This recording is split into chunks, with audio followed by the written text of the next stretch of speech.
Unang versikulo 12, papasok na tayo sa second half ng taon. Logistics-wise, pareho pa rin naman, syempre, tulad nga ng paulit-ulit natin sinasabi, mas madali talaga sa Maynila, medyo mas gamay natin lahat ng mga proseso. Ang pinaka naman na logistics dito, yung mga dayo, mas marami atang dayo ngayon kumpara sa last. Syempre, pinakakuwawa lang din ulit dito yung biyahe ni EJ Power, napakalayo.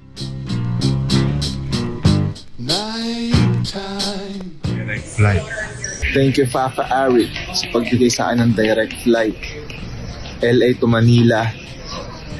Sobrang less hassle. Love you. Gagalingan ko sa laban, promise.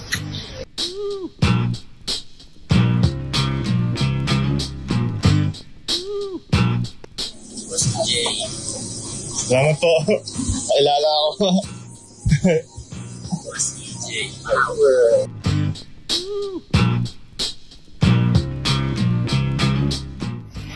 Ayos na. First time ko dito sa Philippine Airline. Ngayon lang ako nakasakay. So, komportable siya.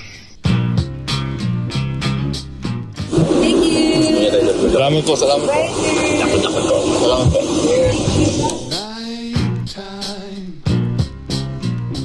Pakiramdam mapasama sa line-up, hindi ko alam kung magiging, masaya, syempre. Solid kasi parang na-timing pa na bumalik din si Tipsy D, parang mas grabe talaga yung hype. Tingin ko nga puno itong venue dahil talaga kay Dodong Saipa. Yun, syempre napakasayang mabilang ka sa Versikulo 12. Yeah. Sobrang sarap sa pakiramdam, nag-uumapaw, may kaba, naghahalo sila. Pakasaya ko na nakatungtong na ako sa pinakamataas na liga. Nung una, hindi ako medyo makapaniwala Parang sa isip-isip ko, prank lang ba to? Pero nung may poster na, yun, naniwala na ako. Super excited na makasama ulit. Since last year, wala Ngayon, yan, solid na line-up. Parang comeback siya ng dalawang malulupit na icon sa flip top Kaya, nakalaban ko pa yung isa. Kaya parang, para sa akin, I'm so flattered.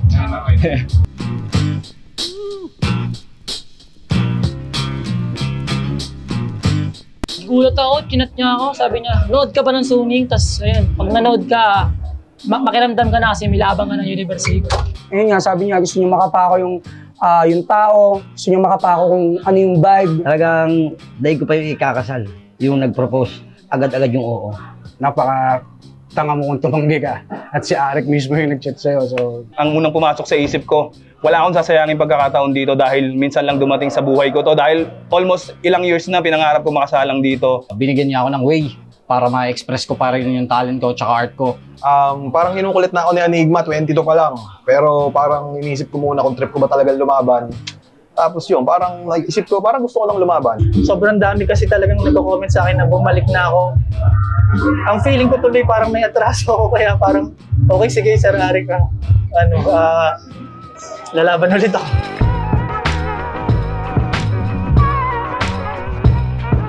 From Quezon City, Antipolo. Ang Rizal. Tanay Rizal, Bulacan. Nueva Ecija. Pangasinan, Taong Quezon, Bicol. Occidental Mindoro. So madaling araw pa lang bumiyahe na ako. 10 oras papunta dito. 12 hours yung binahe ko. Pang-anim na live ko na to. Pang-4. Tatlo. first time ko is Ahon 12. First time ko lang. First time ko manood ng live, sobrang tagal ko nang hinihintay yung chance na to. Kinakabahan ako sa sobrang saya ko ngayon kasi first time ko manonood. Elementary pa lang ako, nanonood na ako flip top Matagal ko na po itong pangarap makapanood ng live. Iba kasi yung experience pag nanood ka talaga ng live. Kasi pag sa personal po, mas damong po yung intense na feeling. Iba yung presensya, yung atmosphere. Yung saya, yung sarap ng laro. Marami kayong matututunan. Para ma-feel mo rin yung syempre yung flip top beer. Ito yung pinakang the best na experience. Iba talaga pag live. Mismong page po ako nag-order sa pre-sale po para po medyo makales. Makakamura po. Umpisa pa lang, pagpasok pa lang nung guys, nagpa-reserve na agad kami kasi ayaw namin maubusan ng ticket. Sulit, maaga kami bumili last month pa. Yun, mas maganda pag online reservation talaga. Pagdating dito, ayun, mas madali. Diretso na po agad doon compared kapag pipila ka pa po ulit dito. Paglabas pa lang ng bumili na kayo kasi alam yung sold out naman palagi, flip top yan Sold out yung ticket. Kawawa naman yung mga walk-in. Sa ngayon, wala pa kami nabibiling ticket. Ito, katulad ng mga kasama kong nag-walk-in. Boss Arik, baka pwede mag-walk-in. sold out as in sold out yung ticket. Nagsahin tao, grabe. Nakakataba ng puso na gano'n yung nakakatanggap ng battle rap. Ayun, in-expect ko na talaga na magiging malakas pero lagpas-lagpas pa pala doon. Hindi lang sumakto, sumobra pa, putang na. Solid yung suporta. Naglabas to ng poster, natabunan yung GMA. Expectation sa Universículo 12, ganun pa rin naman. Parang lahat naman ng lineup, syempre expected at inaasahan at gusto natin makita mag-succeed lahat ng mga MCs. Makita yung mga improvement nila, makita nga mapatunayan nila na karapat dapat silang tangkiligin. Tangina, solid to. Dapat yung abangan. Siyempre may mga unexpected din na aasahan sa mga rookies. Laking gabing bakbakan, umatikabong bakbakan na hindi malilimutan. Puta, puro solid. Pukay ng ina. Pag di nyo pinanood, tanga kayo. Sulit na sulit ang gabi na to. Natapos yung event sa isang masayang paraan. Panalo lahat. Sobrang saya namin yung uwi lahat. Flip top game, let's go! Flip top game! Flip top game! Flip top game! Flip top game! Flip top game! Wow!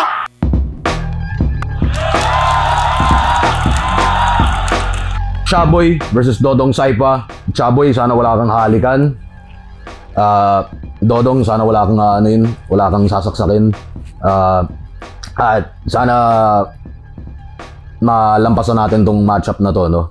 Hindi, pero bukod doon, parehong mas oriented sa comedy, pero tingin ko pareho rin sila may tinatagong pagka-technical sa style nila na mapatawa, mga ganito ganyan. Iniisip ng mga tao siguro, chamba lang yan o kaya parang simpleng mababaw lang yung pinagagawa nila. Pero ako nakikita ko hindi. Lalo si Dodong Saipa parang inaaral niya pinag-iisipan ng mabuti yun.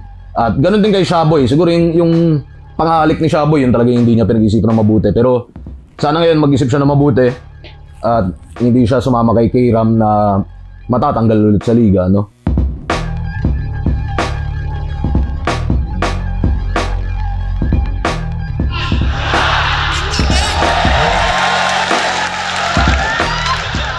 Lord Manuel versus Pilos. Si Lord Manuel, meron siyang napaka-aggressive. Tapos meron siyang kumbaga, yung tinatawag natin, medyo may pagkakupal, no? Pero tingin ko marami pa siyang mapapakita na pagiging well-rounded niya. Feeling ko si Pilos, medyo lamang siya ng onte sa technical construction. Pero matetesting natin, makikita natin nga kung mayayanig ba siya sa aggression, yung style ng pagkakupal ni Lord Manuel. At aasahan rin natin kung ano yung mapapakita nila sa big stage.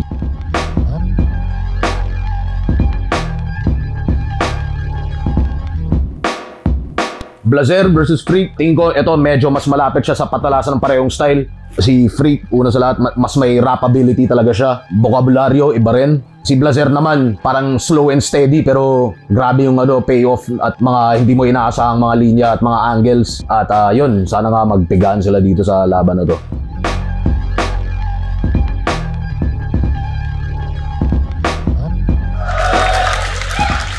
Ayun, nangyayari sa event, painit ng painit yung mga laban na dumarating, palakas ng palakas. At syempre, Yung mga tao, tingin ko naman sa tatlong unang laban, naging satisfied naman sila. Receptive sila sa mga sinasabi ng MC sa rap. Grabe, sobrang lakas. Iba-ibang estilo. Yung una talagang komedya sa komedya. Yung pangalawa talagang well-rounded ng mga style. Tsaka lirikalan naman yung pangatlo. Talagang busog ka. Kung may nahanap ka na klaseng estilo, nandyan yan. Alos lahat talaga, putang ina, ang susolid. Si Chaboy, medyo sa akin yun kasi alam naman natin na dating bading yun. Pero at least nagbago naman daw. Ano muna ako, mag-chill ako dahil syempre nakakuha na ako ng panalo. Ayun, iinom-inom muna. Siyempre, i-score na ako ng flip top beer. Yan.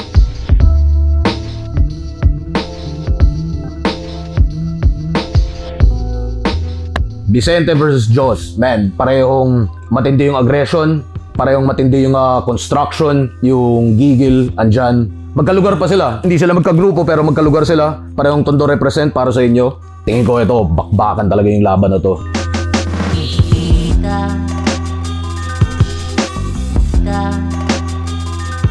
Frus versus Cripply. Ang pagbabalik ni Frus, pero hindi naman ganun katagal yung pagkawala niya. Isa sa pinaka-veterano. Sinusubukan niya laging galingan kada matchup, kada battle. Versus Cripply, Si Cripply, mas matagal lang na pahinga. Tingin ko, pareho silang well-rounded, pareho silang may kakayahan ng comedy, pareho rin silang technical, pareho rin silang may matinding rap ability, pareho silang may freestyle ability. Yun, Bruce Cripply. Patayan to.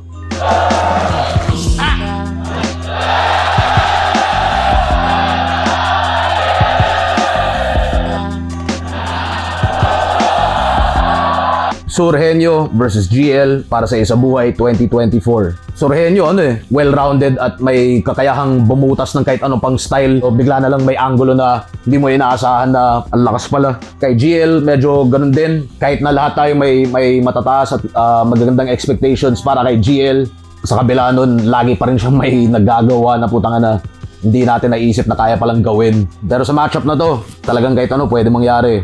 Napaka bagay para sa Isa Buhay, no?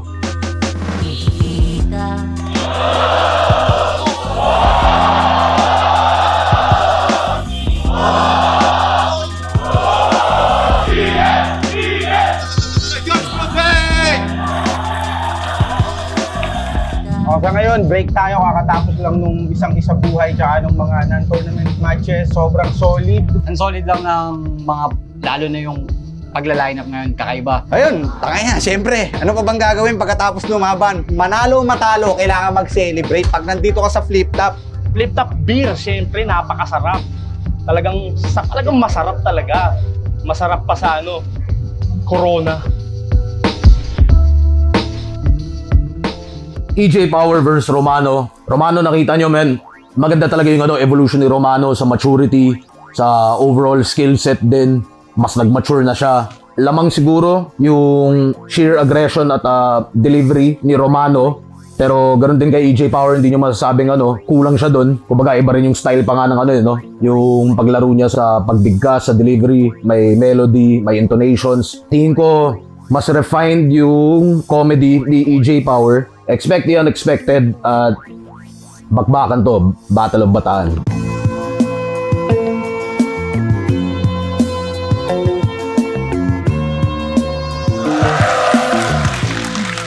Ang pagbabalik ni Tipsy D versus isa sa pinaka-underrated, napaka-underrated na Battle MC. Style-wise, matchup-wise, napakaganda ng matchup na to. Parehong napaka-well-rounded, underrated comedy. Parehong mahilig mag-experiment, gumawa ng risky angles, risky setups. Siguro lamang si Tipsy D sa effectivity rate ng kanyang mga sugal. Lamang si Bare sa freestyle ability, man. Matagal ko na ito sinasabi. May rap ability si Bare, may freestyle ability siya, pero sa isang banda, may lamang pa rin nga si Tipsy D sa delivery. Nandyan yung presence, nandyan yung projection. Win or lose, sana panalo tayong lahat. Hindi lang kay Tipsy D at Batang Rebelde, kundi sa lahat ng naka-lineup dito at sa lahat ng mga parating nating ibang events, lineups at matches.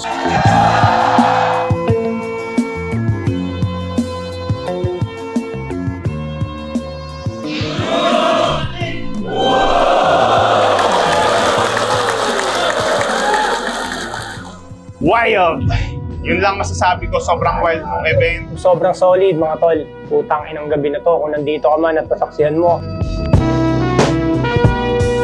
Pagkatapos ng versikulo 12, hinahabol pa rin natin mag 1 minutes. Sinusubukan nating buuin yung Makusganay ulit. Tingin ko makakaisa pang gubat ngayong taon. Kung sobrang swerte pa, makapag-isa pang Manila event bukod pa sa Ahon at sa Vuelta Balentong. Tingnan natin kung makapag-isang zoning pa tayo. Sa dami ng bagong pasok sa liga, masarap rin talagang ibigyan ng pagkakataon tong mga to. Sa mga fans naman, maraming salamat sa panonood at patuloy nyo suportahan ng Flip Top dahil ang Flip Top ay para sa kultura talaga. Huwag kayong magsawang sumuporta. Huwag nyo nang piratahin. Maraming salamat sa suporta sa live at online. Maraming salamat kasi sobrang pinaramdam nyo pa rin sa akin na at home pa rin ako dito. Salamat sa fans na sobrang walang sawang sumusuporta sa amin. Abang lang kayo at suportahan kahit yung mga bagong pasok sa liga dahil malamang ito rin yung mga abangan nyo sa susunod. At kita-kits lagi tayo sa mga susunod na event. Flip Top, mag-ingay! Mensahe sa liga at sa fans, maraming salamat pa rin at palagi at asahan yung tuloy-tuloy pa rin tayo kahit tumatanda na tayo lahat. Marami pang tingin ko marami pang kakaibang development ngayong taon. Yun, siyempre, nagpapasalamat ako sa Flip Top. Sa pagbigay sa amin ng platform. Pagbibigay sa akin ng oportunidad. Ibang klase, sobrang sarap mapabilang dito sa ligang to. Sana magpatuloy lang. Habang buhay itong Flip Top na to, na tumutulong sa mga MCs. Especially kay Boss Arik na hindi ko ina-expect na pagkakatiwalaan pa rin niya ako sa kabila ng mga pinaggagawa kong sablay dito. Maraming salamat sa pagsuporta sa mga rapper na katulad namin, sa mga nangangarap. Maraming salamat sa pagpayag na makatungtong dito. Kaya ayun, Flip Top pa rin ang tahanan ko. Maraming salamat sa Flip Top, lalong-lalo na kay Enigma, amin ang West Philippine Sea. Tuloy-tuloy lang, napakalupit mo. Salamat Enigma, salamat sa Flip Top, salamat sa lahat ng staff, salamat sa Boucher, salamat sa lahat talaga. more power, bossing Arik sa Flip Top. Let's go. Sound check, we out.